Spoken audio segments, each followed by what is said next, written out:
इस सत्र में सबका स्वागत है। अब हमने शुरू में कानून के विषय की चर्चा की, किरण रिजिजू थे, फिर विभाजन और विभाजन की विभीषिका, शिक्षा। अब हम और एक ऐसा ही सेंसिटिव विषय साबरमती संवाद में आगे चर्चा में लेकर आएंगे, वो है रक्षा का। शायद ही पिछले 70-75 वर्षों में रक्षा को इतना केंद्रित मानकर स्वयं पूर्णता का, आत्मनिर्भरता का विचार हुआ है। और इसलिए मैं इसी बिंदु से शुरुआत करूंगा। अजय जी, साबरमती संवाद में आपका बहुत बहुत स्वागत है। नरेंद्र मोदी जी के नेतृत्व में एनडीए की सरकार ने रक्षा क्षेत्र में आत्मनिर्भरता, इस विषय को एक बड़ा महत्व दिया है। बहुत सारे विषय ऐसे हैं कि जिसमें अब हम कुछ चीजों में एक्सपोर्ट के बारे में भी सोचने लगे हैं।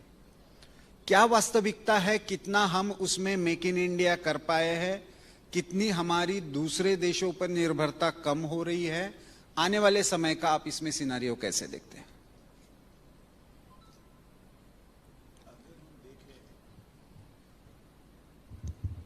जी, अगर हम गौर से देखें कि जब से हमारे देश के प्रधानमंत्री की कुर्सी पर माननीय नरेंद्र मोदी जी आए, तो 7-8 साल के अंतर्गत पूरी तरह से कायाकल्प हो गया है। जो आत्मनिर्भरता की बात आपने कही है, वो तो हम काफी आगे बढ़ गए हैं। जहां हमारा एक्सपोर्ट बहुत न्यून था, आप अगर 13-14 देखें और उसके बाद ये 8-10 सालों में देखें, तो वहां इतिहास कायम कर दिया हमने। 38,500 करोड़ रुपए अभी तक हम एक्सपोर्ट कर चुके हैं आज की तारीख में, और अब बढ़ गया होगा 2-3 दिन पहले। हमने अपने हर क्षेत्र में कैसे हम आत्मनिर्भर बने, इसके बारे में कड़ी मेहनत की है। कभी कभी बड़ा अजीब लगता है, इससे पहले भी तो कई लोग प्रधानमंत्री हुए हैं। अगर अटल जी के पीरियड को छोड़ दें, बहुत कम पीरियड था जिसमें आपको पता है कि पोखरण में विस्फोट हुआ, हमसे संबंध तोड़ दिए थे सारे देशों ने, दुनिया ने। अटल जी का संक्षेप में ये एक ध्येय वाक्य था कि मेरे देश की जनता नमक की रोटी खा लेगी नमक के साथ, लेकिन हम दबेंगे नहीं। और बाद में सबको वो जो हमारे ऊपर रोक लगाई गई थी वो छोड़नी पड़ी। और मोदी जी के आते ही कायाकल्प हो गया। सिपरी नामक एक संस्था है, आप नेट में देखते होंगे, देखेंगे। उन्होंने 2020 का जो सर्वे किया कि एक्सपोर्ट करने वाले कौन से ऐसे टॉप देश हैं, उनकी बारे में लिस्ट निकाली।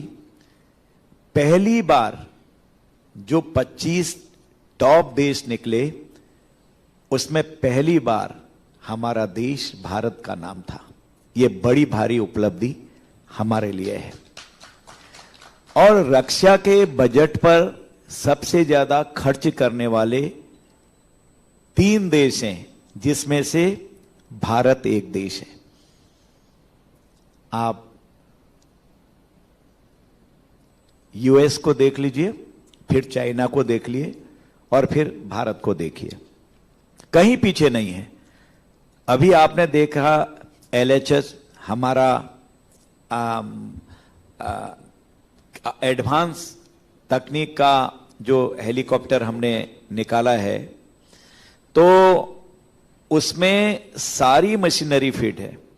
जो जो चीजें हम आज तक लगाते थे, तोप भी है, गोले भी हैं, बंदूक भी है, मिसाइल भी है, और पूरा आत्मनिर्भर से लैस है, इंडिजिनस है।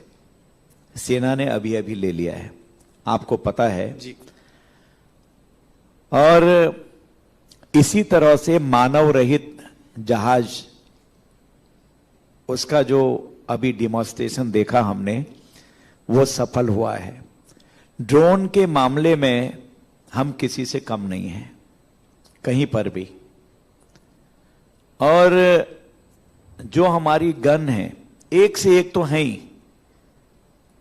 लेकिन अभी अभी हमारी K9 बजरा अन्य देशों से ली है, मैं उनका जिक्र करना नहीं चाहता हूं। K9 बजरा अभी जो आ रही है, कमाल उसकी टेक्निक है। मैंने अभी उसका पूरा डेमोन्स्ट्रेशन स्वयं भी देखा, किस तरह से पहाड़ में, किस तरह से नीचे, किस तरह से खाई को पार करती है, कितनी सुरक्षा उसके अंदर अपनाई गई है। आज पूरे विश्व में उसका नाम आ रहा है। और फिर आत्मनिर्भर का एक बड़ा उदाहरण देना चाहता हूं, जिसमें पूरी दुनिया हिली पड़ी है। आपने देखा कि INS विक्रांत जी, लगभग 20,000 करोड़ का, मैं छोटी बात बता रहा हूं, उसके अंदर क्या है, 10,000 रोटियां बनती हैं। कर्मचारी जितने भी अंदर हैं, उसी के अंदर मेडिकल फैसिलिटी है, वहीं हमारा ऑपरेशन थिएटर है, उसी के अंदर हमारे फाइटर हैं, फाइटर को उड़ाने के लिए उसी के अंदर पायलट हैं, उन पायलट में हमारी बेटियां, हमारी बहनें हैं, पहली बार उसमें भी बैठेंगी। जी, मैं आऊंगा उस पर, क्योंकि मुझे जहां तक स्मरण आता है, आप पिछले महीने में पालमपुर भी गए थे। उससे पहले भी आपने जब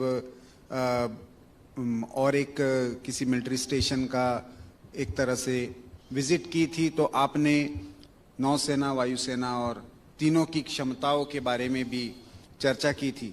लेकिन आप उत्तराखंड से आते हैं।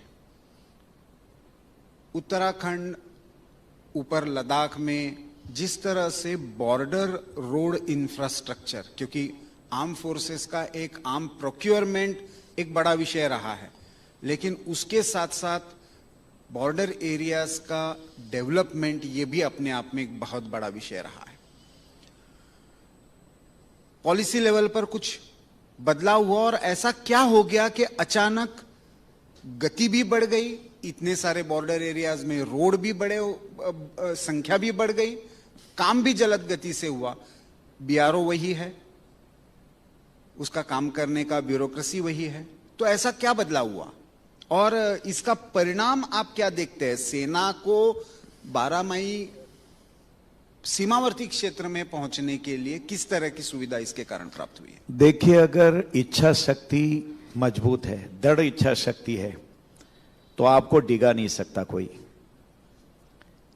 माननीय प्रधानमंत्री जी कोई साधारण व्यक्तित्व नहीं है, असाधारण व्यक्तित्व है। हर क्षेत्र में उन्होंने, चाहे डिफेंस हो, एग्रीकल्चर हो, ऑटोमोबाइल हो, कुछ भी देख लीजिए आप, हमारा शिक्षा का क्षेत्र हो, एजुकेशन, हर क्षेत्र में हम आगे बढ़े हैं। आपने पर्टिकुलर पूछा है मुझसे सीमाओं के बारे में। किसी ने सोचा था कि कभी हम अपनी गाड़ी से, अपनी कार से कैलाश मानसरोवर जाएंगे? कभी नहीं सोचा होगा। प्रतिमा वेदी जी, उनका नाम शायद प्रतिमा या प्रोतिमा, जो भी प्रोनाउंसिएशन हो, उसको आप देख लीजिएगा। वो आज भी जमींदोज हैं अपने साथियों के साथ। कभी सोचा ही नहीं था। आज आप दिल्ली से बैठिए या गुजरात से बैठिए, रात को पिथौरागढ़ पहुंचे या धारचूला पहुंचे, कल सुबह आप डुबकी लगा के मानसरोवर से वापस आ जाइए सुरक्षित। यह स्थिति आज हो गई। मैं स्वयं अभी गया था देखने के लिए। कितनी बड़ी बात है, सोचा ही नहीं था किसी ने सोचा था इतने टनल होंगे। सीमाओं पर रहने वाले जो हमारे गांव हैं, उनकी स्थिति बहुत खराब रहती थी। कभी राशन नहीं पहुंच रहा, हालांकि हम लोग वहां बंदोबस्त करते थे बर्फीले मौसम में और बारिश के मौसम में। हवाई जहाज उड़ते नहीं थे। छोटा सा उदाहरण देता हूं अटल टनल का।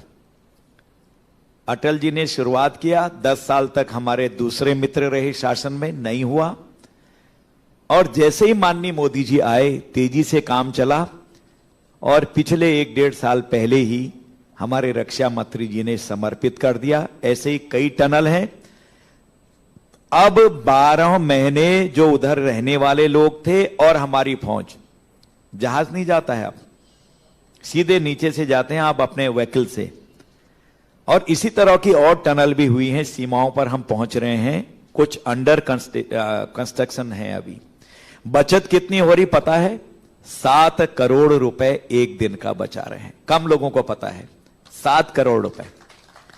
अब उसका मंथली निकालिए, ईयरली निकाल लीजिएगा। सीमाएं चाक चौबंद हैं। मैं तो खुद, आपने लद्दाख का बताया, मैं उसके पूरे हिंटरलाइन से लेकर J&K में भी गया हूं, देखना भी है अपना देश कैसा है। पेंगोंग लेक तक गए हैं, चुसिउल तक गया हूं। ऑक्सीजन लेवल वहां पर कम आ जाता है, लेकिन चलता है।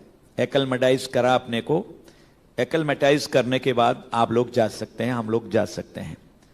पूरी तरह से सीमाएं सुरक्षित हैं, चाक चौबंद हैं। कुछ चीजें मैं बोल नहीं सकता हूं, कुछ हमारी नीतिगत चीजें हैं। हम आज किसी से कम नहीं हैं। वो 62 का भारत आज नहीं है जो उस समय आपने देखा। नहीं, लेकिन इसमें क्या है, मानसिकता में बदलाव आया है, कानूनी कुछ बदलाव आया है, चाहे एक्विजिशन के या रोड कंस्ट्रक्शन से रिलेटेड जो नियम हो।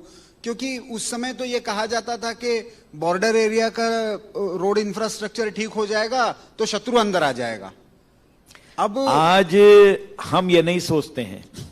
और तो और सीमांत क्षेत्रों पे हम लोग टेलीफोन नहीं लगाते थे। जो बात आप कह रहे हैं, मैं आपकी बात को आगे बढ़ा रहा हूं। आज सारे राइडर हटा दिए गए हैं।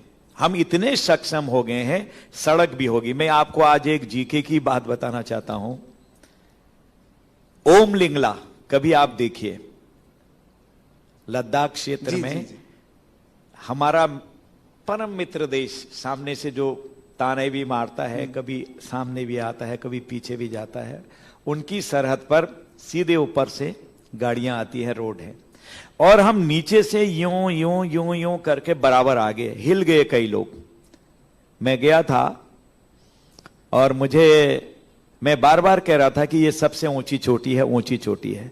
मैंने जब ब्रीफिंग ली तब भी कहा। लेकिन आज आपको जानकारी देना चाहता हूं कि गिनीज बुक में विश्व की सबसे ऊंचाई वाली सड़क ओमलिंगला आ गई। आज लोगों को पता नहीं है। जो आपने कह रहे हैं सीमाओं के बारे में, हर तरह हम जा रहे हैं, हमें कोई डर और भय नहीं है। हम जो आगे तक बढ़ रहे हैं, जो पहले आपने कहा कि सड़कें नहीं जाती थी, खोदते नहीं थे, हमारी नीति में परिवर्तन आ गया। नीति में परिवर्तन है, विस्तारवाद के लिए नहीं, मानवता के लिए। वहां हमारे लोग रहते हैं किनारों पर, उनका पलायन होता है, दवाई की परेशानी होती है, खाद्यान्न की परेशानी होती है, कनेक्टिविटी की परेशानी है।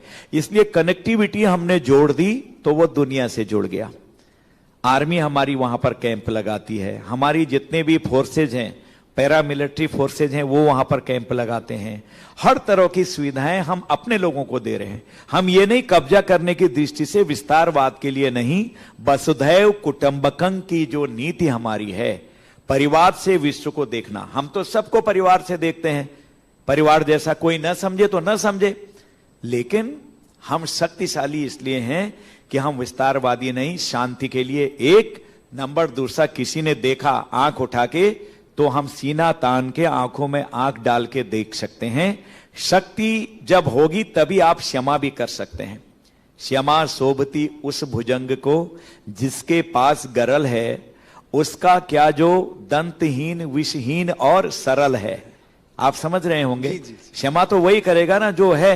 सांप फुंकार मार रहा है, पता है कि मदारी ने इसकी दांत तोड़ दिए हैं, सब कुछ निकाल दिया है, तो आम आदमी लात मार जाएगा। जब तक वो शक्तिशाली रहेगा, कोई नजदीक नहीं जाएगा। इसलिए हमारा विस्तारवादी नीति नहीं है। मैं पुनः कहना चाहता हूं, हम पूरे विश्व को एक परिवार के रूप में देखते हैं। इसी का कारण है कि आज एक ऐसा व्यक्तित्व पैदा हो गया है देश में जिसको दुनिया मान रही है, माननीय नरेंद्र मोदी जी। क्यों? आपने यूक्रेन देखा, रशिया देखा, जो अभी भी चल रहे हैं। क्या कोई ऐसा नेतृत्व विश्व में है जिसकी बात को आज कोई मान लेगा? कहा कि रुक जाओ पुतिन साहब, आप भी रुक जाओ जेलेस्की जी, मेरे बच्चे यहां पर हैं, मैं सकुशल ले जाना चाहता हूं। और 22,500 छात्र छात्राओं को हम हवाई जहाज से लाए। मैं स्वयं हिंडन पर था आर्मी के जहाज पर, और लोग आ नहीं सकते वहां। 22,500। और तो और कुछ लोगों ने जिद कर दी कि अगर हमारा कुत्ता या बिल्ली नहीं आएगी तो हम नहीं जाएंगे। हमने वो भी अलाउ कर दिए, उनका किराया अलग होता है। इस तरह से लाए। और तो और हमारा दूसरा मित्र देश सामने वाला, उनके बच्चों ने अपने देश में जाके कहा कि भारत के तिरंगे ने हमको बचाया है, और बधाई दी हमको, मोदी जी को, कि तिरंगा लगा के आए पाकिस्तान के अंदर, बच के आए। यह करिश्मा है मोदी जी का, और कोई नेता आज ऐसा नहीं है कि जिसका कहना विश्व में मान लेंगे। देखिए अजय जी, देश की सुरक्षा एक ऐसा विषय है कि जिसमें समाज की सहभागिता भी एक महत्वपूर्ण होती है, और उसमें भी सरकार की तरफ से दो पहल जो मुझे ध्यान में आती है, एक तो आपके भी मन के बड़े करीब रही है, आर्मी स्कूल्स और आर्मी स्कूल का अपग्रेडेशन, जहां पे कुछ जगह पे तो आपने स्वयं विजिट की। दूसरी तरफ एक कंट्रोवर्शियल विषय हुआ अग्निवीर स्कीम को लेकर, जहां पे ज्यादा से ज्यादा लोगों को अपॉर्चुनिटी, एक तरह से आर्म फोर्सेस को स्ट्रेंथन करने का, उसका एक अनुभव लेने का भी मौका मिले। तो पहले तो हम स्कूलों की बात करते हैं कि कितना ये प्रयोग सफल हुआ है, क्या इसकी योजना आने वाले समय में आप देखते हैं रक्षा राज्य मंत्री के नाते कि आर्मी स्कूल्स, या जो एक तरीके से उत्तराखंड में उसकी बड़ी परंपरा भी रही है, तो उनका स्वरूप बढ़े, वो और अपग्रेड हो, और स्कूल भी आर्मी स्कूल की तरह उनको इंफ्रास्ट्रक्चर और बाकी फैसिलिटीज, तो इसको आप कैसे देखते हैं? बहुत तेजी से ये कॉन्सेप्ट आर्मी स्कूल का आ रहा है। बहुत सारे हमारे सांसद सदस्य हैं, माननीय सांसदगण, उन्होंने जगह जगह अपने वहां आर्मी स्कूल खोलने की डिमांड दी है। अभी हमारे कुछ खुल भी गए हैं। हम पीपीपी मोड पर दे रहे हैं। आपके पास अगर उसके जो नॉर्म्स हैं उसके आधार पर जगह है जो हमारे आर्मी के स्कूल्स के लिए है, तो आपको दे देंगे। कुछ खर्चा आप देंगे, पढ़ाने के लिए हम जाएंगे, कुछ आप पढ़ाएंगे। तो इसमें हमने अभी काफी खोल दिए हैं, 1.5 दर्जन लगभग खोल दिए हैं, और 1,000 से भी ज्यादा हमारे पास पेंडिंग डिमांड्स हैं। जिस तेजी से ग्राफ बढ़ रहा है, आर्मी स्कूल का क्रेज बढ़ रहा है, उसके लिए खुशी भी है, और हम प्रयास भी कर रहे हैं। आने वाले दिनों में बहुत सारे आर्मी स्कूल से आएंगे। आज कई आर्मी ऑफिसर्स ऐसे हैं जो कहते हैं कि मैंने आर्मी स्कूल फलाने फलाने में पढ़ा है। कोई घोड़ाखाल बताते हैं, अभी बताया मुझे घोड़ाखाल का कि साहब मैंने पढ़ा है, फलाने फलाने पढ़ाते थे, अब वो वहीं के थे, उनकी तबीयत खराब है, पैर कटा था उनका कैप्टन। मैंने फोन पर बात करी, बात वास्तविकता थी। बड़े बड़े अधिकारी हैं, नाम लेना उचित नहीं है, आर्मी के अंदर जो इन स्कूल्स ने दिए हैं, विभिन्न स्टेट्स में हैं ये। लेकिन इस बार हमने थोड़ा सा बदला, उसका पूरा एडमिनिस्ट्रेशन आर्मी के हाथ में था। इस बार हमने पब्लिक को भी इन्वॉल्व किया है ताकि अधिकतम लोग उसका फायदा उठा सकें, अधिकतम लोग आर्मी को समझ सकें, और जो कंट्रीब्यूशन होने वाला है, जो जवान आज यहां सीख रहा है, वो कल को भविष्य है हमारा। आर्मी में जाता है तो सारी चीजों की उसको जानकारी रहती है। इसलिए आर्मी स्कूल खोलने की बहुत अधिक मात्रा में डिमांड्स आ रही हैं, और एनसीसी की, दो चीजों की बहुत अधिक डिमांड्स आ रही हैं। आपने अग्निवीर के बारे में कहा जी, उसमें बहुत सारे भ्रम भी फैलाने की कोशिश हुई, मैं समाज में भी ये हुआ, लेकिन दूसरी तरफ हम देखते हैं कि लोग लाइन लगा के युवा अग्निवीर बनने मैं के लिए इसीलिए कह रहा हूं कि अग्निवीर के बारे में गलतफहमियां फैलाई गई। कुतर्क कहते हैं किसी को, भाई आपको सुरक्षा चाहिए या आपको नेतागिरी चाहिए। कुछ स्टेट्स ने तो जबरदस्ती बात भ्रम फैलाई। हिमाचल में कहीं कुछ नहीं हुआ, उत्तराखंड में इक्का दुक्का प्रदर्शन करे, लेकिन उसके बाद समझ गए तो आगे नहीं बढ़े। कई स्टेट्स में हुआ ही नहीं कुछ, लेकिन कुछ लोगों ने सरकारी प्रॉपर्टी को तबाह किया, वो अच्छी बात नहीं थी, करना भी नहीं चाहिए। मैं बताना चाहता हूं कि अग्निवीर का जो नमूना लिया अकेले नहीं है हमारा, कई कंट्रीज की स्टडी करी हमने, उसके बाद लिया। कहीं तो 1 ही साल के लिए आ रहे हैं, कहीं 4 साल है, कहीं 2 साल है, कहीं 10 साल है, जैसे हमारा सीडीएस में होता है। तो इस तरह से मैं आपको एक बात कहना चाहता हूं कि 25% हम अंदर जाएंगे, 100 में से 75 बाहर आएंगे। लॉन्ग एक हमारी इसको कहिए लंबी नीति है कि हर साल, हर 2 साल, हर 6 महीने में हम भर्ती करेंगे, 25% लाते रहेंगे। और खाली जगह कितनी है? माना 1 लाख है, वो तो जल्दी पूरी हो जाएगी। लेकिन जो अंदर जाएंगे उनके नीति में उसी तरह से रहेंगे, वो जैसे आर्मी के रहते थे लोग, वही प्रमोशन से होंगे, तनख्वाहें वही होंगी। अब जो बाहर आ रहे हैं, मुझे ये बताइए, 4 साल में हम उनको डिप्लोमा दे रहे हैं, वो बाहर के लिए बहुत बड़ी एक शक्ति बन के आ रहे हैं, और साथ में 15-20 लाख रुपए भी ला रहे हैं। क्या कोई डिप्लोमा करने के बाद 15, 20, 25 जो भी कहें आप, रुपया लेके कभी आता है या घर का जाता है? और बाहर आके वो पैरामिलिट्री फोर्सेज में जाएं, बैंक्स में जाएं, या फिर व्यापारी हों, या कुछ भी करें, उसको पूरी हम सपोर्ट कर रहे हैं। और दूसरा, मैं इसमें एक स्पष्टीकरण और दे दूं, उसको समझने की बात है, बहुत बोलने का मैं बहुत ज्यादा नहीं बोलना चाहूंगा इसमें।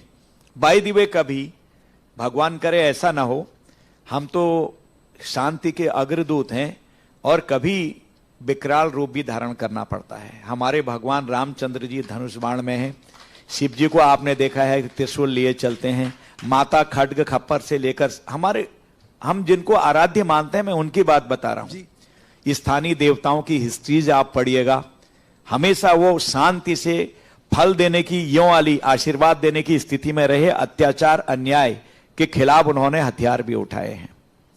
अगर कभी खुदा ने ख्वास्ता ऐसी बात हो जाए, हम तो अपनी तरफ से पहल नहीं करते हैं, तो उस समय अग्निवीर भी है, फौज भी है, और आज की लेटेस्ट टेक्नोलॉजी उन्होंने 4 साल तक सीखी है। और बाहर व्यापारी है, यहां पर एक अग्निवीर की ट्रेनिंग लेके 4 साल के बाद आया, उसने व्यवसाय कर लिया। जैसे हम शाखाएं लगाते हैं, आप देखते होंगे, राष्ट्रीय स्वयंसेवक संघ जो अराजनैतिक संस्था है विश्व में, जिनकी आज मान्यता है कि उनका दृष्टिकोण हमेशा राइट है, कभी रॉन्ग नहीं हुआ। जो रॉन्ग मानते हैं मानते रहे। अगर ऐसा हो गया तो आपको एक स्किल अधिकारी, सिपाही यहां पर भी है, जो अगर ऐसी बात आएगी, बाहर भी सुरक्षित है, अंदर भी सुरक्षित है, आप दोनों तरफ हैं। बस इतना ही कहना, बहुत समझना होगा, इस पर मैं ज्यादा नहीं बोलना चाहूंगा। अग्निवीर की गलतफहमियां जो थी वो दूर हो गई। सबसे बड़ी बात यह है कि हमारी बेटियां सबसे ज्यादा आ रही हैं उसमें, अग्निवीर में। बेटे तो आ ही रहे, और बेटियों की संख्या भी कम नहीं है।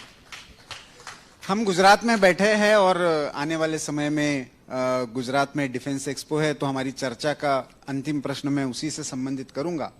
पहली बात तो प्रधानमंत्री मोदी जी इसका शुभारंभ करने जा रहे हैं, तो डिफेंस एक्सपो के बारे में थोड़ा सा बताइए। और ऐसे एक्सपो से हमको क्या फायदा होगा? क्या प्राइवेट प्लेयर्स अब डिफेंस इंडस्ट्री में, डिफेंस प्रोडक्शन में बड़े पैमाने पर हमको आने वाले समय में भारत में दिखेंगे?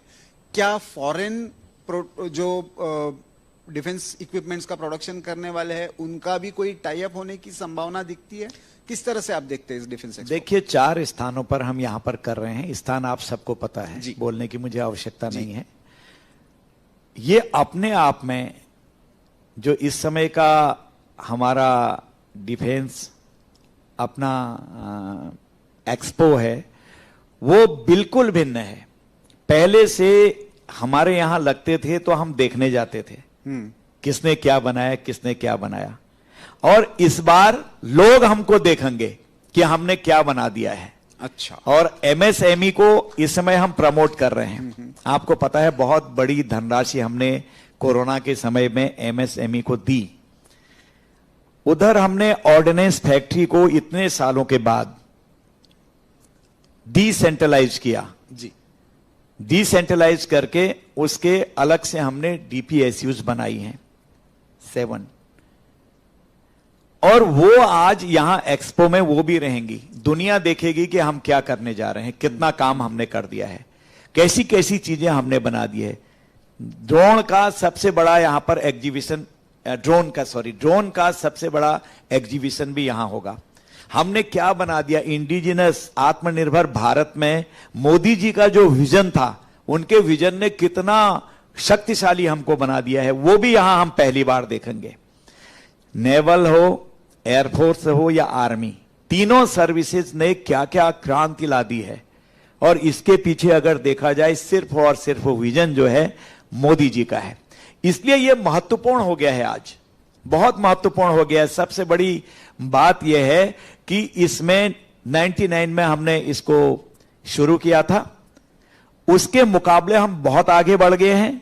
तब तो हम और जगह देखते थे टकटकी लगा के, आज लोग हमको देख रहे हैं, ये आप क्या करते हैं, ये आप क्या करते हैं, मोदी जी आप क्या करेंगे, क्यूरियोसिटी बनी हुई है। आज हमने लगभग 1180 रजिस्ट्रेशन अभी तक हो गए हैं। ये सबसे बड़ा डिफेंस एक्सपो होगा हमारा जिसमें इतने ज्यादा रजिस्ट्रेशन हो गए हैं। 1180 रजिस्ट्रेशन हो गए। आज की डेट का मुझे मालूम नहीं है, अभी और हो गए होंगे आज में। इतना बड़ा एग्जीबिशन हमारा है। अब दूसरा प्रश्न आप ये भी पूछ सकते हैं कि फॉरेन वालों को क्यों नहीं बुलाया, मुझे लग रहा है ये भी पूछ लेंगे आप। मैं पहले ही बता देता हूं, हमने पहली बार दिखाया, जगह जगह हम बदल ले। पहले लखनऊ किया, हम गुजरात आए, ताकि सारा देश भी जाने, दुनिया भी जाने, और हमारे उद्योगपति जो जिस क्षेत्र के हैं उनको भी पता लगे कि हम इसमें भविष्य तलाश सकते हैं। इसलिए हम यहां पर ये एक्सपो आज गुजरात में करने जा रहे हैं।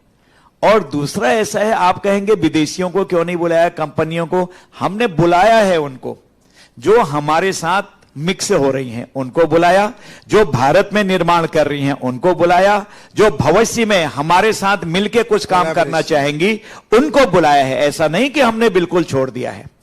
उनको ये पता है मेक इन इंडिया या टेक्नोलॉजिकल पार्टनरशिप, हाँ, इसी को प्रमोट करेंगे। इसी को प्रमोट करेंगे। टेक्नोलॉजी आएगी, मेक इन इंडिया होगा। और एफडीआई 74%, 74% ऑटोमेटिक, और गवर्नमेंट साइड से 100% कर दिया हमने। 100% माने रखता है। और जो 2 कॉरिडोर हमने बनाए हैं अभी अभी उत्तर प्रदेश तमिलनाडु में, भयंकर तरीके से, मैं भयंकर शब्द कह रहा हूं कि लोगों के रजिस्ट्रेशन हो रहे हैं, हम बन रहे हैं। और बहुत बड़ा इन्वेस्टमेंट उसमें हमारे यहां के स्वदेशी और विदेशियों ने कर दिया है। यह कोई छोटी बात नहीं है, बहुत बड़ी बात है। तो इसलिए ये जो इस बार हमारा यहां पर डेफ एक्सपो हो रहा है, ये कोई छोटा नहीं है, बहुत बड़ा है। प्रधानमंत्री जी स्वयं इसका श्री गणेश करेंगे और हम लोग साथ में, हो सकता डाइस पर हो सकता अलग अलग जगह हो, कहीं भी हो सकता है। मुझे कहीं और भी मैं बैठ सकता हूं, कहीं पर कोई और होंगे तो हमारे और आर्मी के ऑफिसर्स जो है वो कहीं और बैठ सकते हैं या एक साथ बैठ सकते हैं। तो ताकि देश तो देखे ही और दुनिया भी देखे कि हमने कितना गजब कर दिया 7-8 सालों में माननीय मोदी जी के नेतृत्व में। बहुत बहुत धन्यवाद।